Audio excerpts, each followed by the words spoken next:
Bonjour, qu'est-ce que tu penses de pouvoir cibler les clients de tes concurrents ou cibler une page qui n'est pas targetable par Facebook, de pouvoir trouver plus facilement des centres d'intérêt qualifiés et de pouvoir trouver beaucoup plus de produits winners? Tout ça et plus encore, tu pourras le faire très facilement grâce à une extension Chrome qui est gratuite et en plus qui ne vole même pas tes données. Cette extension est celle que tu vois devant toi, c'est Draw My Shop. De toute façon, je te laisserai le lien à la fin de la vidéo dans la description pour que tu puisses la télécharger. Mais maintenant, laisse-moi t'expliquer comment on va faire pour targeter les fans ou les clients d'une page qui n'est pas targetable ou d'un de tes concurrents. Pour l'exemple, j'ai pris cette page de fitness, donc imaginons que c'est la page de ton concurrent ou que c'est une page que tu voudrais cibler mais que c'est pas possible, que Facebook ne l'accepte pas dans le ciblage. Une fois que l'extension est installée, là tu vas que toutes les pages vont changer de couleur. Elles seront vertes dans le cas où Facebook les accepte dans le ciblage des publicités et rouges dans le cas contraire. Et il y a aussi trois petites icônes qui vont apparaître à côté de toutes les pages. La première icône est celle qui nous intéresse dans ce cas-là. Elle va te permettre de voir toutes les autres pages qui sont aimées par les fans ou les clients de cette page-là. On clique dessus, donc les voici et tu verras que toutes les pages, donc la même chose, elles seront soit en rouge, soit en vert. Et là, on voit qu'il y a des pages en vert. Donc, ce qu'il faut maintenant, c'est tout simplement prendre ces pages-là et les mettre dans ta publicité. Pour les prendre, en fait, c'est le deuxième bouton ici. Il nous sert à copier le nom de la page. Ou bien, si tu es pressé et que tu n'as pas le temps de les copier un par un, tu peux ici cliquer sur Copy All. Tu copies tous les noms, tu les mets dans le champ des centres d'intérêt dans ta publicité et il va les mettre les uns à la suite des autres. Donc, tu cliques, tu vas dans le champ,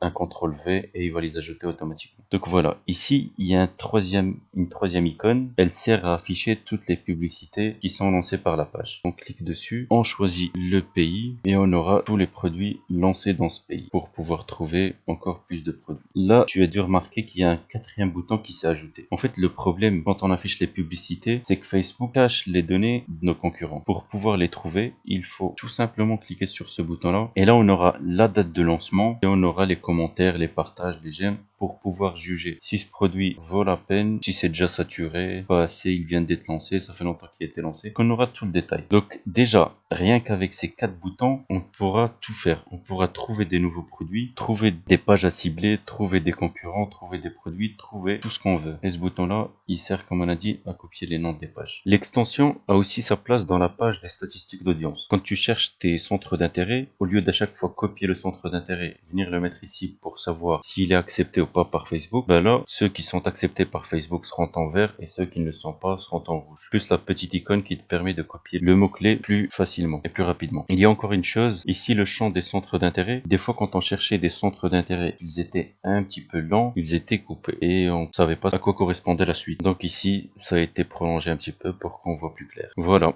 Et pour finir, il y a la possibilité dans la page d'accueil d'afficher que les posts publicitaires et cacher tout le reste pour s'inspirer d'autres publicités ou trouver d'autres produits. Une fonctionnalité qui est déjà proposée par une autre extension mais qui n'est plus disponible dans le Chrome Store et que de toute façon pour ceux qui l'ont déjà, elle marche à moitié. Donc voilà une nouvelle version qui marche à merveille. Maintenant on arrive à la question cruciale. Pourquoi une extension avec une telle valeur et qu'en plus coûte de l'argent au serveur est gratuite? On sait tous que quand il n'y a pas de produit, c'est que c'est toi le produit. En fait j'avais le choix entre deux choses, soit te considérer comme un produit, aspirer tes données pour ensuite les vendre, ou te considérer comme un client et t'offrir toute la valeur avec une partie gratuite et une partie payante. J'ai donc choisi la deuxième option, pour beaucoup de raisons que je n'étalerai pas ici parce que ce n'est pas le sujet. Donc, cette extension est entièrement gratuite, mais elle n'est qu'une petite partie d'une autre application payante, mais qui offre beaucoup plus de valeur et beaucoup plus d'options. Mais déjà avec ça, tu peux faire des merveilles Chrome. Pour finir, je tiens à m'excuser de la qualité de cette vidéo parce que je n'ai pas l'habitude d'en faire et je te souhaite beaucoup de succès dans ton business. N'oublie pas de partager l'extension à ceux qui en ont besoin. Merci beaucoup et j'espère que je n'ai rien oublié dans l'explication. À très bientôt.